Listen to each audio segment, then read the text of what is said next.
لو العميل دخل سألك قال لك بكام وانت اتوترت كده ومش عارف تقول له ايه وقلت رقم وانت مش واثق او اتحركت اصلا، عايز اقول لك كده ان انت بتخسر عملاء وفلوس. في الفيديو ده بقى هقول لك ازاي تسعر شغلك صح وترد على العميل بثقة وتخليه يقتنع انك تستاهل السعر. في الاخر هقول لك على حاجة مهمة جدا انا عملتها خلت العملاء تثق فيا وترشحني لاصحابها وغيرها.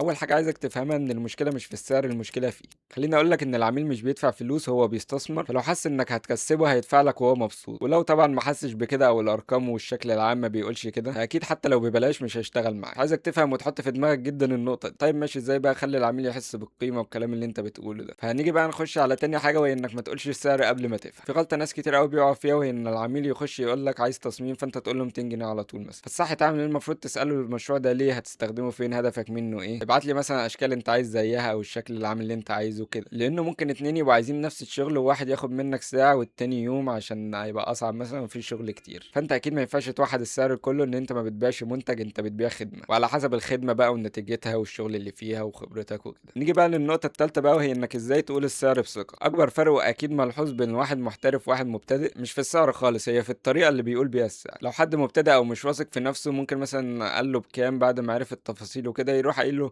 ماشي ممكن 200 لو ينفع، يعني لو حابب تقلل ماشي ما عنديش مشكله. ده هيبان عليه طبعا مش مقدر قيمته ومش واثق في نفسه، غير لو واحد بعد ما عرف التفاصيل كده قال له تمام ماشي احنا هنعمل كذا كذا كذا كده والتكلفه هتكون مثلا 200 جنيه وبس كده. ما تقولش حاجه تاني، هو لانك اوعى تبرر سعرك زياده عن اللزوم. ليه؟ لان كتر التبرير بيساوي قله ثقه برضه وعدم احترافيه. لازم تخلي كلامك بسيط وواضح ويبان انك فاهم كده ومش خايف يعني عادي. بس في بقى النقطه لازم تحطها في دماغك، وان في ناس كتير هيخش يسالوا عن السعر بس ويمشي، وده طبيعي جدا. مش عايزك تحط في دماغك ان هو مش عشان سعرك غالي ولا كده، لان هو ممكن بيكون بيقارن او بيسأل كذا حد او مش جد اصلا كده ومعدي قال لك اما اسأل وخلاص. ما تاخدهاش على نفسك خالص، لان لو كل اللي بيسأل بيشتري فدي مشكلة عامة، لان كده ممكن يبقى معناه ان انت سعرك رخيص قوي مثلا مقارنة بشغلك، او يبقى في مشكلة في الموضوع عامة. نيجي بقى للنقطة الخامسة معانا، وهي انك ازاي تبني الثقة بين العميل. العميل دايما لما بيبقى جاي لحد وبيبقى عايز حد يريحه، مش حد مثلا يبقى حمل عليه زيادة. فانت دلوقتي هتعمله شغل، فانت لازم تفهمه كويس جدا بس كده في الاول، وبعد كده خلاص هو يسيبك انت تعيش مع نفسك وتيجي تديله الشغل. العميل قبل ما يشتري منك هو بيسأل نفسه كده، هل الشخص ده يريحني كده ولا يتعبني يعني معاه؟ فانت اكيد لازم تجاوب على السؤال ده، بس طبعا من غير ما تقوله باللي هو هيشوفه. يعني اقول لك مثال، مثلا هو جه قال لك عايز صمنيل يوتيوب، فانت طبعا بعد ما تعرف التفاصيل وان هو عايز منه ايه بعد كل ده، فتروح بقى محول الكلام ده مثلا لكلام منظم كده، تقول ماشي احنا هنعمل مثلا كذا كذا كذا كده صمنيل مثلا يشد الفضول، وهنركز على اللون الكذا عشان ده هو احسن، من غير برضو كلام كتير لانه مش محتاج يفهم كل حاجه. تقول له الكلام المهم اللي انت هتعمله وتركز عليه عشان يبقى عارف انت هتبقى ماشي ازاي بنظام ازاي، عشان لو في اي مشكله في اللي انت قلته ده مثلا ممكن يوقفك عنده، لا بلاش دي مثلا كده، عشان ما تتعبوش بعد يعني بعد التصميم والتعديلات وكده. ولما يلاقيك لخصت الدنيا بطريقه بسيطه جدا كده يحس ان انت فاهم وعدت عليك الكلام ده كذا مره، فانت كده كانك بعت معاه النتيجه مش التصميم نفسه. وكمان طريقتك في التعامل بتفرق جدا، وهي دي النقطه اللي خلت مثلا عملاء شغالين معايا يرشحون لاصحابهم او كده، وهي انك وانت بتكلمه حاول طبعا ترد بسرعه، يعني ما تخليش الرد يبقى بطيء مثلا يبعت لك ترد بعدها بفتره طويله كده، هو هيزهق من الحوار ده. وتاني حاجه طبعا تتكلم باحترام وتشوف اللي هو عايزه بالراحه كده من غير ما تتعبه معاك، وحاول دايما تساعده وترشح له حاجات. لو مثلا عنده مشكله مثلا في الصفحه او كده ترشح له، انا